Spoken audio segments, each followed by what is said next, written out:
最新有一个外电消息，就是呢，美国国务院也寄出了一个悬赏令，鼓励大家能够来检举，能够来提供情资特别把这几个伊朗的头头们悬赏的金额呢是1000万美元，至少只要是这些可能接班的领袖们呢，他就要一一的把他们斩杀掉。川普被人家批评的就是说，他的战争的目标一直在变，会变的原因就是因为他所有战争目标都没有达成。去年6月他说我已经摧毁了所有的这个伊朗的核设施，对，人家说没有，他说我有，结果现在又多出来这440公斤，结果你现在又要再去摧毁一次，那你不是证明你去年6月讲的是谎话吗？这个礼拜还是关注在伊朗，因为全球的焦点现在都锁定在中东，美国跟以色列两国呢联手攻击伊朗军事打击现在已经快要进入第3周了，而在这2周以来呢，美国我们看到他们一直加大打击力道，就连川普自己对外发表谈话时候也说，这个打到现在了，美国也发现没什么可以打了。好，但是伊朗呢周末也发动了第44轮的军事行动，并且声称他们摧毁了中东70%左右的美军基地。伊朗革命卫队表示，第44轮军事行动代号叫真实承诺4，总共发射了像是霍拉姆沙赫尔、还有海伯尔谢坎以及法塔赫、伊马德跟卡德尔这些大量精准制导武器，还有超重型飞弹以及精准制导的无人机，对以色列北部基里亚特、什摩纳、赫特拉还有海法的军事基地，以及呢美军的海军第5军基地跟美军在中东的其他基地都进行了打击。最新的消息呢是半岛电视台也跟这个美联社都有报道，说美国驻伊拉克巴格达大使馆在周末也传出遭到伊朗的攻击。而英国卫报也报道说呢，他们是引述多名以色列安全部门的消息人士指出，以色列在攻击伊朗的时候并没有一个现实的政权更替计划，原本他们是期待空袭之后能够引发伊朗民众起义推翻神学式政权，但更多只是出于一厢情愿，也就是开打有计划，但是打了之后怎么收场没有想过。好，那么以色列国防与情报高级官员也表示说呢，现在最重要的是焦点在于这个440公斤的浓缩铀这是如何检验这场战争如何结束是否成功的最明确的试金石之一。因为呢，他们必须确保，要么这些浓缩铀被移出伊朗，要么就是呢出现一个让以色列跟美国都有充分信心能够严格控管这些材料的政权。言下之意，以色列就是要彻底根除伊朗对于中东地区的核威胁但是到目前为止，我们看到伊朗还是有反击能力，而且呢，这440公斤的浓缩铀可以制造超过10枚核弹头的这个浓缩铀呢，也还没完全被控制。那美国跟以色列呢，尤其是美国对于发动这场军事行动最终要达成的目的你看到这个川普接连几天来的口径一改再改。随着伊朗也开出条件，因为伊朗最近不是有这个接班人也开出条件说要承认伊朗政权，然后呢要美国赔偿但是这场冲突要怎么收尾呢？会不会就是像我们先前大家讨论到的，什么时候开始是美国跟以色列来决定，但什么时候结束是伊朗来决定呢？林老师。这边的话，我们先从整体的一个战况来去跟各位做一个说明。到现在来看的话，我个人会觉得前面一开始没有错，这个美国感觉好像就是一个力量充足的一个拳手，他已经把这个小个子的这个拳手，这个我们玩 boxing 都知道嘛，他把他打得已经差不多了。他本来想一拳就打趴，他想要那个 TKO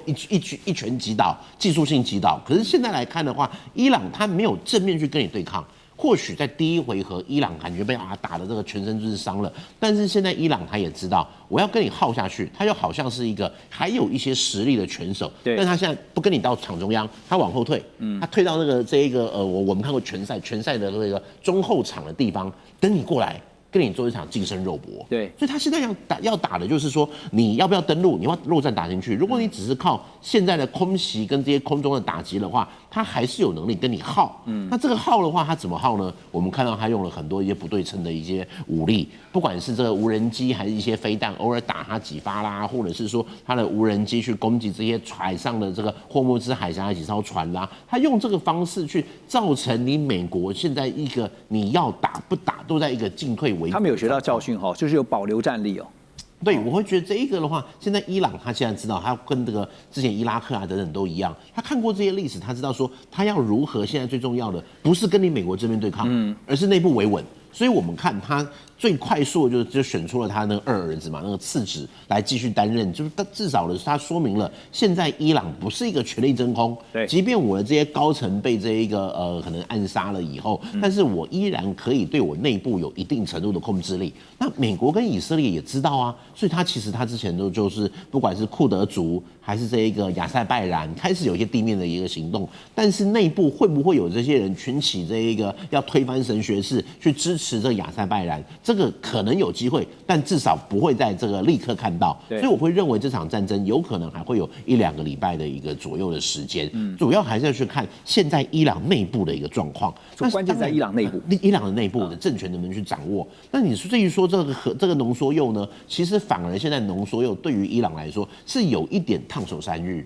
就我们说这个怀璧其罪，而最重要的问题是在于说，他有了这一个铀，会变成美国，他又认为你一定有可能会制造核弹。对周边、对我、对以色列造成一定的一个损害，所以其实现在这个浓缩铀，说实在，就算它有，但是现在的伊朗还有这样提炼的能力吗？我们看从去年的这午夜重锤的这个军事行动，它的一些攻击是让伊朗其实它现在即便有了这些核子的一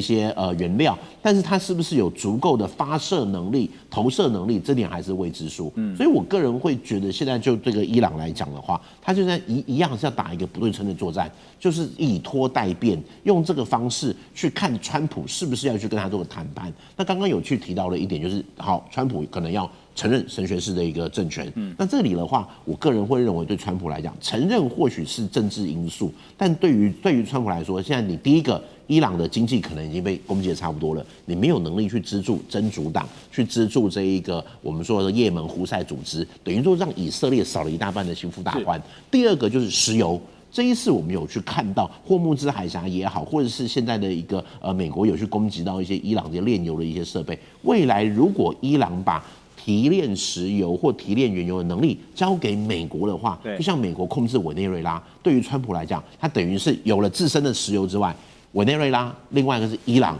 他控制这两个，对于川普来讲，他就等于控制了世界的石油。而且现在美伊双方所开出来的条件，说川普要伊朗无条件投降，跟伊朗现在开出3个条件啊，都是彼此不可能会接受的这样的一个条件。所以呢，就继续的下去。但是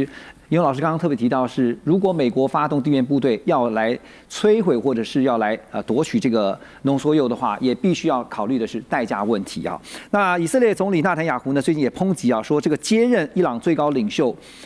也就是这个穆吉塔巴，那么也就是前精神领袖哈米尼他的次子啊。他说呢，这个穆吉塔巴呢是伊斯兰革命卫队的傀儡啦。那对于这个穆吉塔巴会不会成为攻击目标，纳坦雅胡也说呢，对于任何恐怖组织的领袖，我都不会签发寿险保单。他是用这样的方式来形容啊。至于呢，以色列要怎么做，我不打算在此发出确切的讯息。那纳坦雅胡这番话呢，也被外界解读，认为说是暗指即将要展开另一波的斩首暗杀行动。而纳坦雅胡同时也透露啊，他跟美国总统川普几乎每天都热线通话，双方的沟通非常自由，显示美伊两国在这场冲突当中的协调仍然密切。最新有一个外电消息，就是呢，美国国务院也寄出了一个悬赏令，鼓励大家能够来检举，能够来提供情资，要特别把这几个伊朗的头们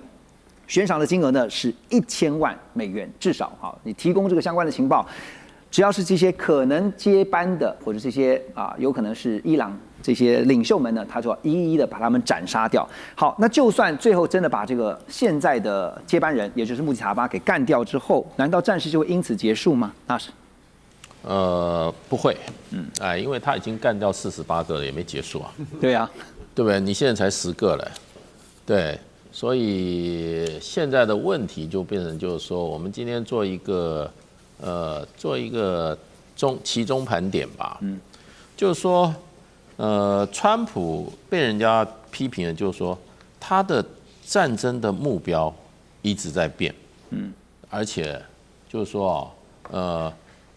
会变的原因，就是因为他所有战争目标都没有达成。对，而且他中间有很多说谎的。被自己拆穿自己的谎言，这感觉像见招拆招那种感觉。去年6月，他说我已经摧毁了这个所有的这个伊朗的核设施，对，人家说没有，他说我有，结果现在又多出来这440公斤。结果你现在又要再去摧毁一次，那你不是证明你去年6月讲的是谎话吗？那他的这些战争目标一开始就我要摧毁核设施，后来要摧毁什么？要摧毁他的导弹设施，然后最后要什么？要伊朗的人民来推翻暴政。然后呢，现在又要怎么？要伊朗的这个政权转移。虽然他都否认他自己所设定的目标，可是不管怎么样，这是我们都这一段时间我们大家都密切关注，结果这些目标全部没有达成。对，全部没有达成。然后呢，我们今天讲44轮的攻击嘛，在19轮的时候，那西方的媒体全部一起跟着以色列跟美国做了一次大的宣传，就是说伊朗的回击能力只剩下10%了，打不下去了，打不下去了，快完蛋了。结果还是继续打。对，然后川普说，没有我同意的话，你们最高领袖那就是没有用的。就人家写了穆吉塔巴有经过美国同意吗？川普就说，我不是同意他的，你不是同意他又如何呢？对。那其实美国现在一直在做一件事情啦，那到底有没有做，还是在唬人啊？就是升高战争的力度、强度，对。升高战争那个 escalation， 我讲就是2个面向，一个是它的打击的强度，我本来是用1000磅的炸弹，我现在用5000磅的炸弹炸你，继续加强。另外就是扩大打击的范围。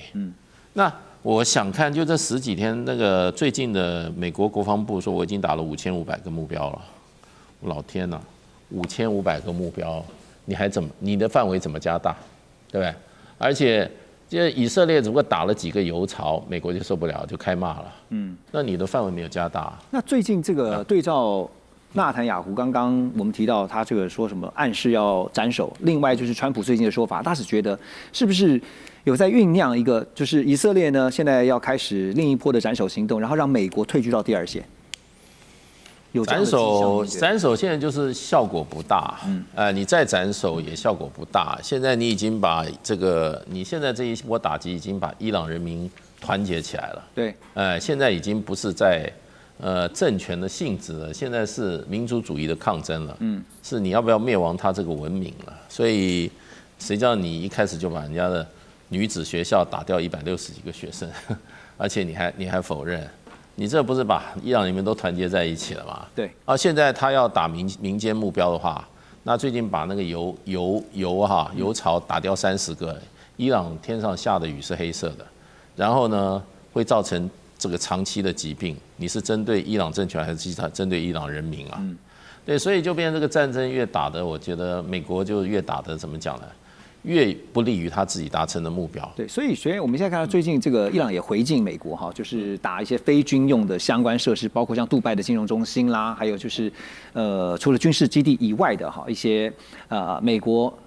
在各地的大使馆。好，那也确实造成了心理上的不安。杨老师，我继续请教您哈，因为现在我们讲说川普的态度一直反反复复的哈，白宫内部对于这场战事其实中间错综复杂的权力斗争这个拉锯也牵动到川普的立场出现反复，这是根据路透社的最新报道。那包括呢，这个路透社提到说，包括像是白宫幕僚长威尔斯，还有副幕僚长等人在内的这些政策幕僚提出类似的观点他们同样要提醒的就是要小心这个高油价造成的政治效应，所以他们主张川普应该对胜利做一个狭义的定义就好，那释出对于这项有限行动接近尾声的讯号。但是另外一派呢是强硬派的那这个强硬派呢，像是共和党籍的联邦参议员就是 Graham， 还有包括科顿媒体评论员 Levin 等人呢提出相反的主张，他们认为应该继续的军事施压伊朗，那强调呢必须要防止伊朗取得核武，并且对美军跟美国船运受到的攻击给予强力的回应。还有第3股力量是 MAGA， 就是这个川普的民粹派基本盘的支持者，像是班农还有这个 Tucker Carlson 这些，他们都劝呢川普跟高层幕僚避免卷入另外一场旷日费时，而且是一拉关于这个战线持久的中东冲突又来了怎么办？所以怎么看这3股势力的角力，他们如何影响川普的决策？这个延续刚才2位老师讲的坦白说，这个台湾是美国的儿子以色列是美国的爸爸，这个阿公叫这个老爸做事，孙子真的不好智慧那这个美国的 MAGA 是反对 interventionism，因为它会 derail 这个 American First 的 priority。那这个战争应该是比照这个 Desert Storm， 就是说川普最后应该是在4月中前，他会达成一个 ceasefire。那这个呢会有一个 settlement。现在战争才打了2周嘛，哈，美国这个Patriot、THAAD 1/4的库存都没了。那伊朗的 drone 只消耗了3%，那 Patriot 1枚要300万美金，那这个伊朗的 drone 的成本是不到2万美金，但他卖给 Russia 可以接近20万美金哈，所以打仗是打钱，川普不会这个跟钱过不去。那谈判呢，就是打到哪里谈到哪里，那要帮对方写一个胜利宣言，所以川普会有一个 off ramp， 他会有一个说法去 ceasefire， 比方说不发展核武，那你如何不发展核武？有各说各话的空间，还有什么时间多久不发展核武？有一个空间在那边，是，所以again 就是说谈判，他是要把价码拉高，最后一个 settlement， 然后要想办法替对方想让他怎么样，可以跟对方的人去解释他如何取得他所谓的胜利。确实哈，这个刚刚安阳老师讲说，打仗是打钱，而且川普绝对不会跟钱过不去哈。根据现在最新的一些统计呢，那收集各方的数据哈，光是这2个多礼拜以来，其实大概已经打了超过100亿美元了。虽然对美国来讲是小钱啦，但是呢，这笔钱也不能说是很小。OK， 所以呢，继续打下去呢，当然对于金钱上的损失会非常的惨重。国际上发生了一件大事，也就是伊朗真的被攻击了，而且发动攻击的是以色列。以色列的防长呢，向外界宣布对伊朗展开预防式的攻击。所以呢，在礼拜6，突然在下午的2点多的时间呢，在台北时间下午2点多就传出了德黑兰发生了多起的这个爆炸事件啊，那么根据外电的报道呢，是被飞弹攻击。另外呢，外电也报道说，以色列的情报组织摩萨德试图还要暗杀伊朗的总统佩泽斯奇扬，没有暗杀成功，因为呢，这个暗杀任务后来被证实是失败的。但是伊朗的精神领袖哈米尼呢，目前则是被报道他被转移到一个安全的地点啊，因为也怕他的人身安全这个有疑虑。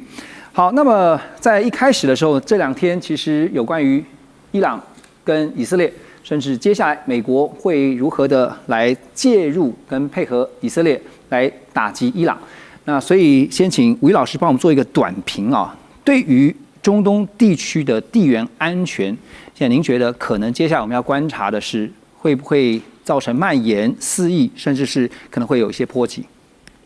以色列这一次先发制人，应该在预期之内。美国已经有2艘航母，对，福特号跟林肯号已经部署完成了。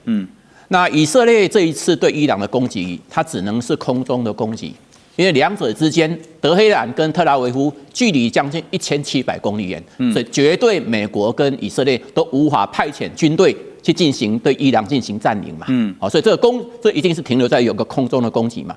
那攻击的目标主要的锁定应该是在核子措施。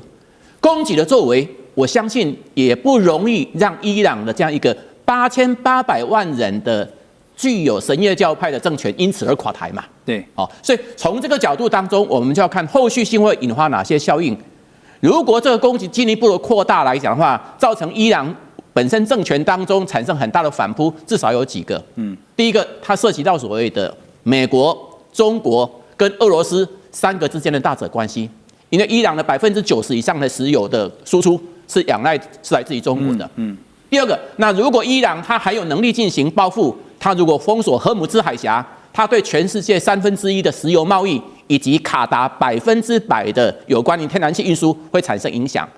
第三个，因为伊朗本身不是单纯是伊朗，它还有所谓黎巴嫩的真主党，还有所谓包括也门的所谓的严格讲和他的所谓的兄弟的，我们看到，如果他透过这2个部分来讲话，特别是透过也门，这样一个胡塞组织对有关于红海进行骚扰，那苏伊士运河就会产生问题的。因此不走苏伊士运河，本来19天的时间绕到好望角就要将近33天的时间，所以这个事情如果短期只是空袭，双方各尽所能，各取所需，那倒罢了。如果进一步长期下去的话，对石油贸易、对能源，乃至于对全球运输、对大国的博弈当中，都会产生不同程度的影响。是3个后续要观察的重点哈，这也是我进一步想请教庄老师的，因为特别是在经济的层面，那现在担心的是战争可能会造成全球经济的一个影响，特别刚刚提到是苏伊士运河，还有包括荷尔姆兹海峡，因为伊朗先前也威胁了他，如果一旦被攻击的话，他不惜可能要封锁荷尔姆兹海峡。那荷尔姆兹海峡当然，刚刚魏老师也特别提到了，占了全球原油的运输量有20%哦，快要20%，这个量其实很大的。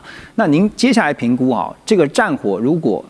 真的外溢，或者是说规模变大的话，对于经济的影响会怎么？是这个议题不是打不打的问题，而是如何打的问题。说打不打是因为说来意外，说来也不意外，因为外界的风声也很多，包含各主要国家，包含中国在内都要求这个国民不要前往这个以色列、伊朗，甚至呢有撤侨的一个呼声哈，所以这不意外。但是问题是说，这个打击如何打？包含第一个是警告性的打击，第二个就是重点打击，第三个是全面且持久打击。因为我们无法预判是属于哪一种层面的打击。如果说到最坏层次，相当于第3次世界大战的全面持久打击的话，刚刚我们张老师提到那些能源危机，甚至世界航运的这个航道的一个这个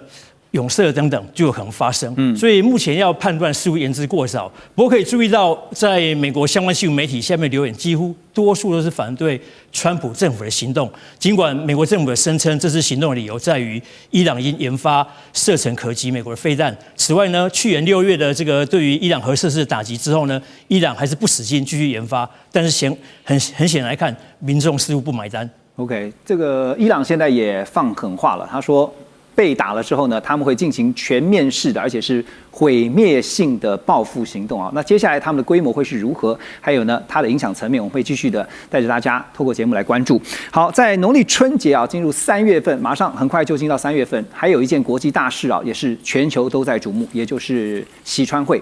中美2国的这个大国元首会啊，现在备受瞩目。那可能的这个西川会呢，现在有谈到的，包括这个日期啊，甚至已经看到是3月31号到4月2号这几天。目前听到美方的说法是，川普呢会在这几天呢访问中国大陆，而且会会晤中国大陆国家主席习近平。但是也有媒体啊，对于这一次川普的访中行可能的结果，先打上了一个问号。这家媒体是香港的媒体《南华早报》，他们就指出呢，因为现在的准备工作不足，中美双边的接触又不利，所以预期成果呢可能因此而缩水。《南华早报》也认为呢，川普不愿授权、轻视程序，还有呢太专注于追求速成的作风，让中方也忧心忡忡，甚至可以说是陷入焦虑。在此之前呢，美国国务卿 Rubio 才说啊，在川普前往中国大陆访问前，美中先前长期的紧张关系已经达到了某种程度的战略稳定。其实也可以看到，最近美国对外似乎也一直在营造这个川普访中的和谐气氛啊。但有一个重点，中方到目前为止还是非常的低调。那保持低调的原因，我先请教魏老师，你怎么看？我想这是中方一贯的立场。不管是这一次的有关于4月份要举行的西川会或者川习会，还是上一次在去年在釜山的这个会议，那中方都是在最后一刻才公布，压到最后一刻。第一个，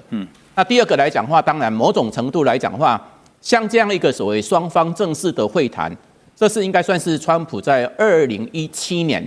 以来8年多来第一次有美国的总统正式访问中国，这第一个我们看到2017年来。那第二个，以川普的个性，不可能去中国访问，他不会宣称，不会吹嘘，这是一个伟大的成果，这是一个所谓的人类重大的国情咨文就可以听得出来。那第三个，可是现在也很清楚，美中的问题有3个问题是存在的。第一个，双方时间都非常赶，现在中国最重要的是处理两会的问题，对，美国最重要的是处理内部的所谓关税的问题。那第二个，不仅是时间很赶，双方什么？双方严格讲的所谓的内政的议题都高度的制约。最重要什么？美中之间的一些结构性的问题，大概很难透过一次性的会谈就能够取得重大成果。所以老师，您觉得哈，如果就是这样，那低标呢？你看怎么？我想有几个东西一定是可以肯定的，只要双方领导人见面，代表什么？代表美中各个管道之间的对话管道的机制是健全的。OK， 双方可以透过有关于最高领导人的峰会，双方可以透过 Rubio 跟跟所谓包括我们看到王毅之间的对话，双方可以透过何立峰跟贝森特对话来解决美中之间所存在的分歧，让它不至于失控，这个一定是会达到的。第二个，目前为止面对这样一个双方贸易战、科技战当中的分歧，我相信这一次的会谈也会取得一定程度的这样一个谅解，甚至是延后的，不让所谓经贸的议题、科技的议题困扰的中国的第15个5年规划，也不让美国期中选举产生了很大的负面效应嘛。那第三个很重要的，我相信大概中国方面加大对美国有关于农产品的采购、工业产品的采购，以及包括其他的这样一个包括所谓的市场的开放，这个部分是必然的，因为川普最喜欢吹嘘这个部分嘛。我们很难想象到说，川普到中国访问，中国大陆对美国的农产品不采购，对他的所谓波音飞机不采购，工业产品不采购，这个让川普回去怎么自我吹嘘？最重要的，这一次的川普正式访问中国，也会决定了习近平回访美国。那如果这样的话，我们可以看到说，如果今年是3月份或者4月份，那川普成功的访问中国，不管访问有没有成功，川普都一定会吹嘘他是成功的。对。那第二个，那接下来当然就是习近平的回访嘛。还有11月所谓我们看到18号到19号的 APEC 会议在深圳召开，以及12月份的 G20 会议在佛罗里达、迈阿密召开，所以美中的领导人会有所谓4次的这样一个对话。是。那不管他们是直接面对面的会晤，还是透过所谓的必要时候的直接的通话，都能够解决美中之间存在的分歧，让这些分歧不至于所谓失控。所以从某种程度来讲的话，其实你说那个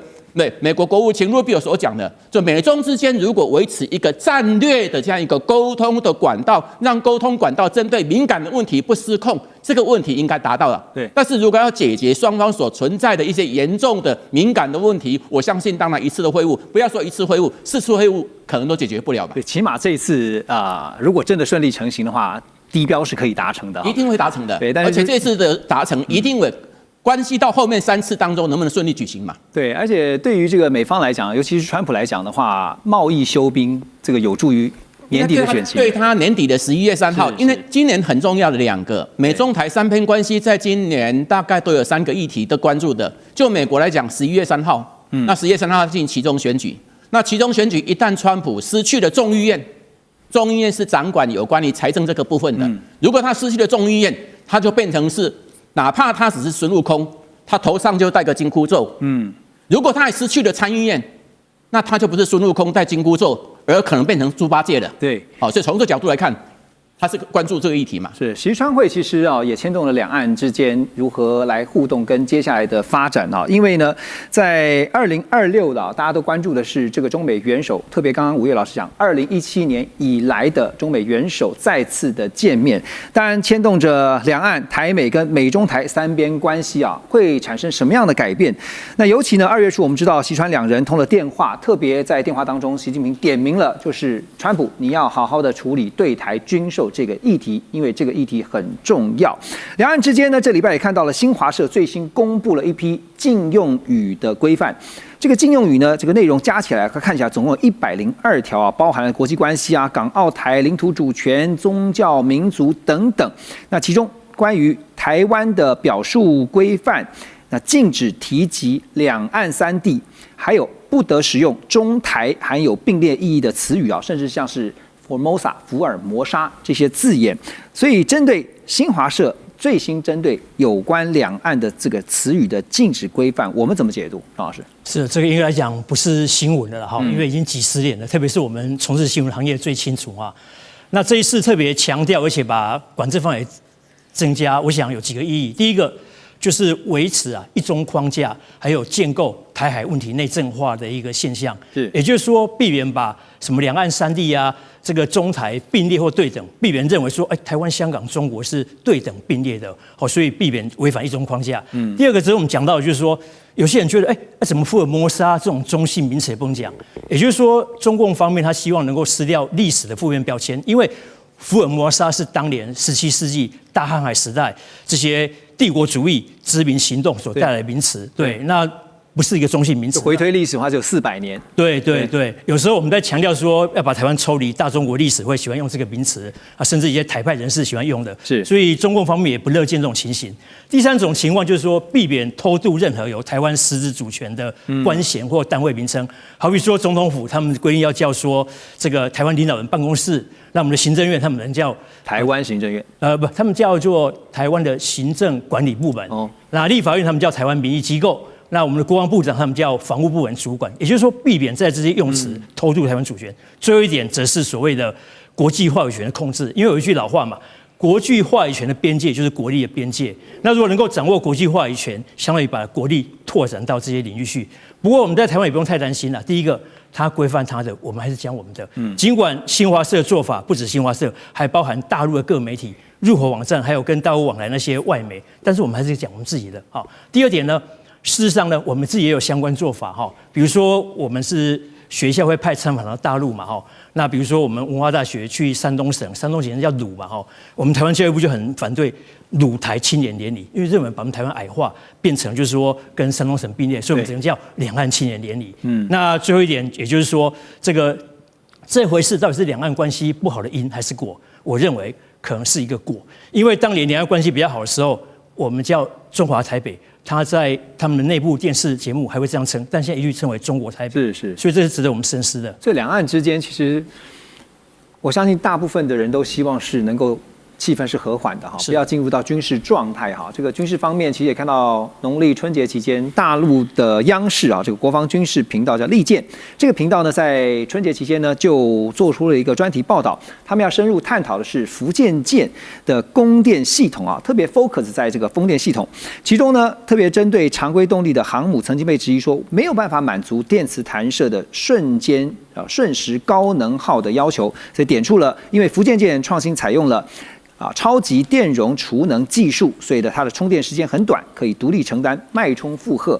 避免对于这个主机动力系统的冲击。好，那特斯拉的执行长马斯克之前他也曾经针对这个电的问题他说当前人类处于技术起点，像 AI 跟机器人呢都是大势所趋不可阻挡，将来都是大趋势。AI 需要极大的电力，可以透过太空来解决，但地球的电力则要靠储能解决，所以这个部分专业的要请黄老师来告诉我们，在概念上怎么去理解储能这样的一个方式。这其实一个很有趣的议题我们讲到储能之前，它储存的是能量嘛。那其实我们热力学告诉我们一件事情是什么？是能量每经过一次形态的转换，它都会有所耗损，它不太可能100%的转换。所以储能这件事情，它真正意义上是为了做到什么事情？为了让我们需要用能源的时候，它是可以及时去提取的。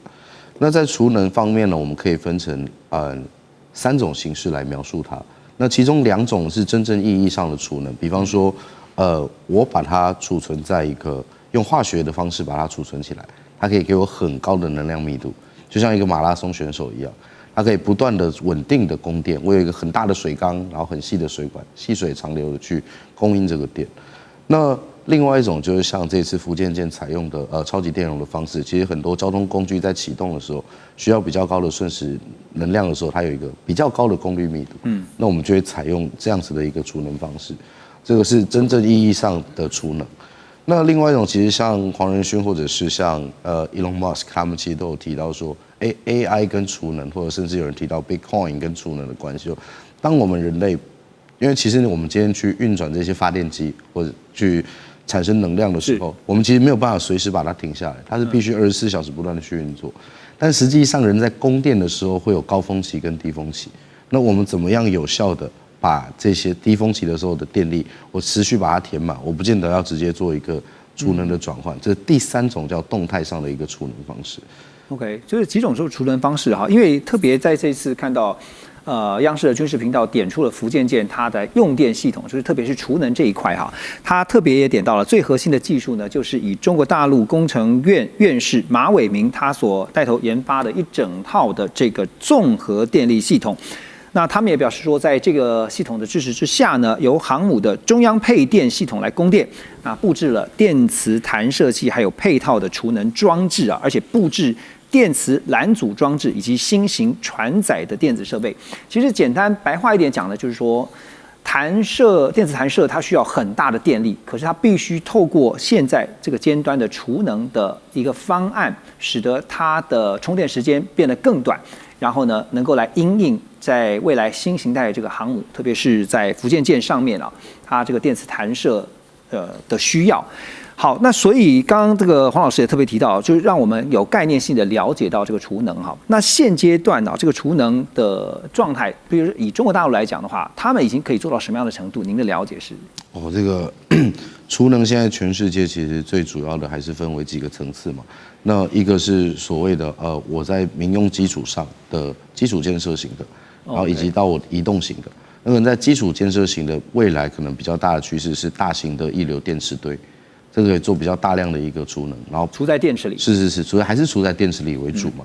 那再来就是当然是锂电池是移动式的，比较安全的一个固态电池的一个状态。那这也是另外一个储能的方式。所以一个是基建型的储能系统，应该说储能电网里面的储能系统，然后跟可移动式的储能系统。那我们再回来看到福建舰它这边，因为福建舰它续航力的部分，它还是要有一个比较稳定的供电系统，就我们刚刚讲，它能量密度很高，细水长流，它可以供应的是福建舰的运动跟它里面的机电系统。但我今天即使要弹射的时候，它把它的机电系统拆解开来，它在做了一个超级电容的系统里面，我就可以先把部分的能源存到超级电容，有需要的时候，就很像那个钢弹要发射那个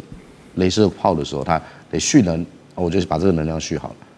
然后瞬间的时候产生一个爆发，那我的电磁弹射系统就不会去影响到我平常的机电系统。就像有时候家里那个突然开太多电器的时候，灯会闪一下一样，这就是供电上比较不稳，甚至会造成短路之类的。对，那就供电不稳的状态就会发生。那他们就是利用这种复合的系统方式去解决这个问题。我们说，如果关税是一场引爆全球的新冷战的话，那么现在包含了俄乌还有中东地区现在还在持续的战争呢，恐怕就是热战的前线了。那说到了中东哦，那么特别是对于伊朗，美国财政部在8月7号再度出手，对于18个与伊朗相关的经济实体与个人祭出最新的制裁。美国财长贝森还撂下狠话。他说呢，这么做就是为了要斩断伊朗所有逃避制裁的阴谋，切断他们的金流，还有武器计划。但是这个美国的制裁恐怕没有办法奏效，因为呢，伊朗找到新的依靠力量。伊朗其实呢，跟印度一样哈，除了先会参加在月底在天津的2025上合组织峰会之外呢，这次伊朗也决定要在军事科技上面与美国彻底的切割。原因就是因为先前在以色列的冲突当中，伊朗吃了 GPS 的大亏啊。好，你可以看到我们整理给大家看的，包括有哪些吃了大亏啊，暂时被关机。因为 GPS 呢被美国的军方所控制，关键时刻美方竟然随时调降特定区域的讯号精度，让他们没有 GPS 没有讯号可用。还有呢，飞弹打不准，因为呢伊朗所发射的弹道飞弹多次被证实这个精准度远不如预期。还有就是核心人物被斩首，因为呢信号被追踪，然后被定位，导致呢许多的像核相关的科学家跟高级的领导者指挥官都被暗杀。所以，伊朗想到的一个解决方案，就是要全面接受中国大陆的北斗系统，不止导航系统要换成中国大陆制。以色列驻美大使更是点名说，中国大陆正在帮助伊朗重建整个弹道飞弹计划。所以现在从导航，全面改用北斗，再到这个有出面指控说呢，中国方面呢指控就协助发展弹道飞弹哈。所以是不是看到了中国大陆跟伊朗之间的军事协力或战略合作的轮廓越来越清晰了呢？这一点，文章老师怎么看？那当然，一旦呢，这个伊朗由这个本来的一个GPS 由北斗来取代啊，那意味着其实中伊的一个军事合作是一个升级。我先破题是这么看的哈，因为毕竟这个伊朗长期使用这个美国的 GPS 啊，那当然就像主持人所讲的，不论是它的导弹的精确度，然后包括它的战场定位。甚至呢，高层被这个要暗杀已经被锁定，对，所以因为怎么样？因为在这个战时哈，其实如果你用敌方的一个所谓导航系统，那当然自然而然的就是把自己给推上了这个断头台坟场所以这个时候此时此刻，当然印度要去印尼这个伊朗要换成这个北斗是有它的存在性因为北斗系统呢其实是现在中国一个非常强的一个部分因为从这个2020年它建成了北斗之后其实也随着北斗建成，它不管是它的这个从航母就从这个南水海域海军的一个成立那自然而然的它就是用北斗来能掌握整个一个导航嘛，所以能让它除了军事化的一个更加的投射更像蓝水之外呢，其实它也用这个东西来投射给它的盟国就是伊朗，是非常典型的。我不只是国内的一个内需，而且我是要透过这个导航，甚至它的武器来怎么样来辅助一带一路。因为一带一路我们都是指一个基建嘛，只是一个剩余的它的一个所谓的资本的一个连接，但实际上它现在这个一带一路的2.0版它用所谓的不管是它的 GTS 或是武器来辅助它的一带一路。那为的是什么？就是要在跟这个中美博弈的情况之下，说你美国你要去压制它，但实际上中国也有底气来反制你，因为它不但一带一路，而且还加上刚昨天所讲的，其实在北斗里面，其实北斗里面它是非常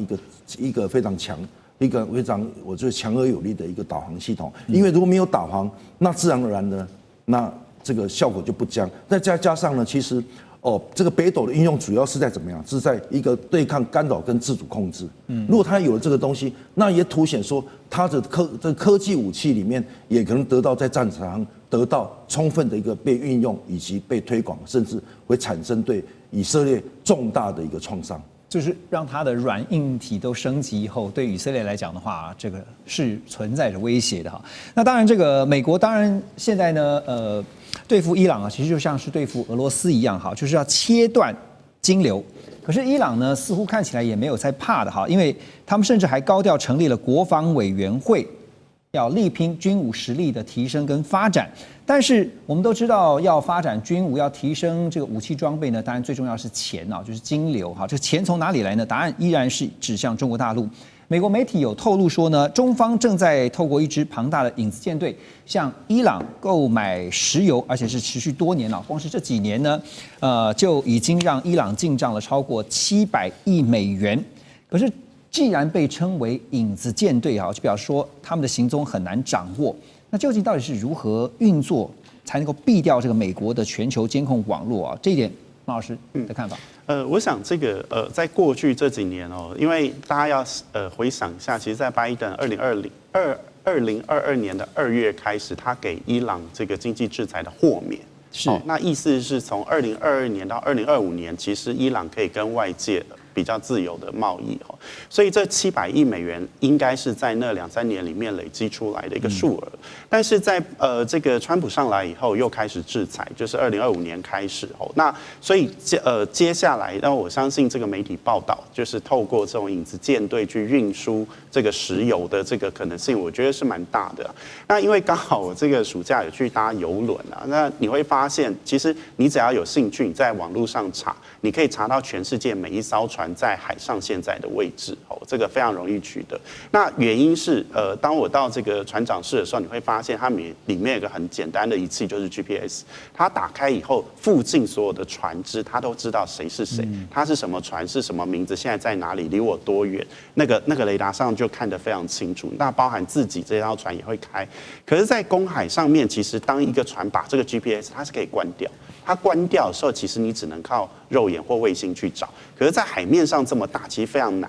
也就是说，如果中国现在的邮轮，它假设进到了阿拉伯海到阿曼湾，假设它 GPS 关掉，因为它本来就从阿曼会进口石油，它要往左转或右转，其实你不知道，它往右转就到伊朗，往左转就到阿曼。那其实这个它只要在最后的时候关掉，其实你就不知道它的石油是从哪里来。那这是第一种方式。那第二种方式是，其实有部分的他们是在海上换船，也就是说从伊朗的船只出来到同样关闭 GPS 在公海上面，他们就船跟船对接。那如果一艘中小型的这个邮轮这一次要装满的话，大概6到12个小时就可以装满。那如果是大型的话，大概要30个小时。换句话说，如果他们在海上就是消失了这个6到30个小时，其实它就可以完成这个油的对换载体了。所以我觉得在技术上其实并不难，包含北韩过去被禁运的时候，海上也是有很多的船只在到一定的纬度的时候，它就会关闭 GPS。那你很难猜，除非你这个长期的监控跟监。但是我觉得海上的那个范围不像陆上，它非常的难找到这些船在哪里。所以我觉得实际上的操作在接下来假设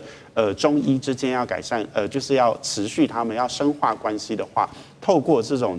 石油换金钱的这种方式，我觉得是存在可能性。所以我们提到说，像伊朗，特别是跟以色列之间，现在整个中东的局面啊，有可能会因为说他们就维持这样的一个模式，就是依此模式，或者是说包括不断源源可以透过这个石油贩卖的经济来源，然后呢维持住这样的模式，然后改变目前的中东局势吗？您觉得？我觉得其实是有可能，因为你看这个乌俄战争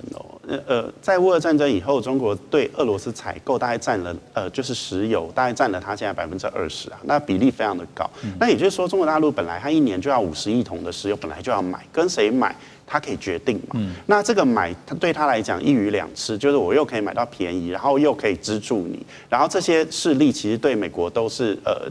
站在对立面嘛。所以我觉得对于中国来讲，他这个作为其实是百利而无一害。那我觉得他在经济上会有很大的诱因，愿意去做这件事情。那就是买卖，我也不对你做军事援助，但是我就是也为了我自己的利益，也为了你的利益，然后它会让乌俄战争僵在那边。那同样的，我也会觉得它会对以伊之间的冲突，也会让它有某种程度的延续。对，所以这样听下来，其实中东问题哈，其实不是川普想象的这么简单啊。说他这个不管是技术制裁，或者是说要加以警告哈，对你不利哈，可能都效果有限。那他原来以为呢，是光是调停中东地区的冲突呢？我说川普啊，他原来以为说光是调停中东地区的冲突就能够让他足以有筹码、有机会能够拿到诺贝尔和平奖啊，但显然对于中东地区局势的掌握啊，是远超乎他的意料之外，而且现在是呈现一种双重失控的局面。怎么说呢？因为一方面呢，我们看到虽然美国之前对伊朗进行了轰炸，但是呢，伊朗的核设施还是能够持续的运作当中，这个核武幽灵随时或者说这样的威胁随时有可能再度出现。另一方面呢，川普自认是最亲密的盟友，也就是以色列总理纳坦雅胡啊，现在也几乎是完全不受控啊。因为川普跟纳坦雅胡为了加萨的问题呢，有好几次，包括最新也有媒体披露了，就是最近这几天呢，川普还在电话当中大骂这个纳坦雅胡啊，说这怎么好像都不受控哈。压制的敌人压不住，控制的盟友呢控制不了哈。显然这个算盘是有点打错的感觉，所以现在川普的做法让人感觉是都好像只是在治标不治本啊，包括中东问题的解决。最近也听到了，像英法两国都已经相继的提出说，那我们就用两国方案，因为他们认为这是最佳解决方案。而且呢，法国也说呢，在9月份最快呢就能够在联合国大会上面哈，就是承认巴勒斯坦国。但是美方现在就是不表态哈。那川普现在连纳坦雅胡都控制不住。中东局势确实是不是超出了他的自己的掌控或者是预料？大使认为，中东局势怎么发展，我想很难说。不过以色列如果让内塔尼亚胡继续干下去的话，我想川普会更尴尬。他的立场会更尴尬，因为现在美国的自由派啊，包括 CNN 都已经在攻击内塔尼亚胡，因为他在这个加萨走廊那个种族灭绝啊。做得太过头了，太超过了，太过头。而川普到目前为止，他还没有公开的表态。那这个对于美国内部是不是有人会继续支持川普这个政策啊？那都是一个很大的问题。因为内塔尼亚胡的做法，事实上在犹太人自己的社区里面，也是变成一个争议性的做法。那所以就变成就是说，这个就要看川普在什么时候要表态了。因为事实上，把这个在这个加萨走廊的200多万的这个还剩下210万的巴勒斯坦难民啊，赶出加萨走廊，川普是跟内塔尼亚胡是站在一条线上的。基比的川普在这个加沙走廊这个战争稍微告一段落的时候，川普提出来的加沙走廊未来的方案是把加沙走廊的巴勒斯坦人通通移走，然后盖地产。他说你们这个地方你们还住在这干嘛呢？到处是一片荆棘，到处都是什么断垣残壁，我找个地方把你们送到别的地方去，对。第一个巴勒斯坦人不愿意，你这个把人家民族移民移的好，乱移的好，有一个人很有名，我们也记得叫斯大林。斯大林在苏联的时代，他把这个现在克什米尔啊这些人啊，他不爽的啊，他就把他通通移到这个西伯利亚，那他到处乱移。他那个时候因为苏联是个多民族国家，到处乱移。那川普也是感觉上好像是有点像现在的这个现在的斯大林，他说你们这200亿万不要住这里，我找个地方让你们移走。那问别的国家要不要接纳，没有人要接纳。对啊，前一阵子他跟某